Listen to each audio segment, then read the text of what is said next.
My name is Wesley Keating. I'm the manager of WKD Imports, specialising in importing specialist cars from Japan.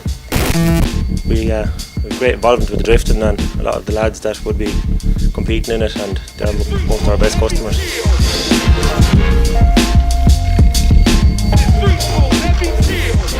First major drift car to have an impact with our name on it would have been the XBN Sports Supra.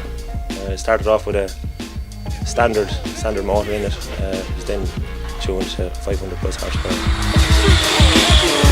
After that, the Falcon Chaser then was the real daddy of all drift cars in my mind anyway. It was huge horsepower, had a great history behind it, not just here but like in Japan. I like to support guys from the bottom and watch them go the whole way to the top, but we have the guys on top. I've been travelling with Nigel last year through the UK and that, and we've become good friends from just helping him out, and we spoke about having a team a lot, and he was part of it. Johnny was kind of a stroke of luck, to be honest. I just spoke with Frenchie one night and he said Johnny might go back drifting if we got a bit of help and a bit of support, and I kind of jumped at the opportunity, couldn't let it go. I think he's one of the showmen of drifting, and it's a shame that he left, but it's great to have him back. Frenchie, we've always been pals, and I'll help out even when there's no team. We'll always be helping out each other. Well, the main cars that we have are the 180 SX with S15 front. Both mine and Johnny have nice top mount turbos, 400 plus horsepower. Nigel's is going to be a little bit beyond what the standard is. We're going to get the 1J running in that with TDO6 turbo as well, 6-speed super gearbox.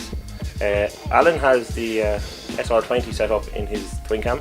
Frenchie has had so far this year his old car from last year, the 14, which was obviously a successful car. It's really good, but he's aiming towards getting the Altezza built with the same engine in it for here. Should be very impressive once we get going.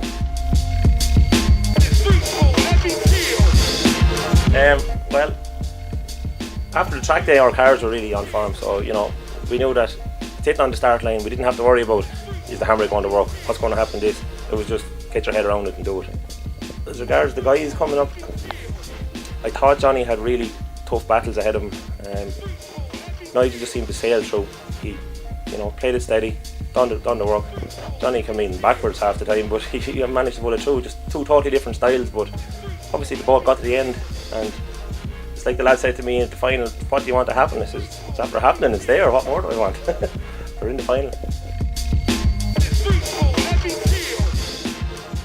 Well, the only plan that's going to come into force is to get the cars back ready to rock and roll for Punchestown. The guys are doing the job, like I said, in two very different ways, but they're getting there. We just need to keep them on top of their game, keep their confidence high, make sure that they come back and do the same thing again. It's financially going to be difficult to do everything. We'll certainly do all the Irish series. It's relatively local. It's still in our plans to do all the Super Series.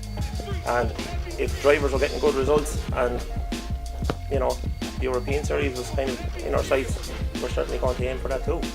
It just depends. We'll just play it by ear for the moment. We're not going to bite off more than we can chew. We've done well to get this far, and we're just going to hold our own for the time being. Silver and my flow cold enough, then my tongue stick to it like the winter was frost. Then I woke up, doped up on life. See, hustle is the motive like a motive.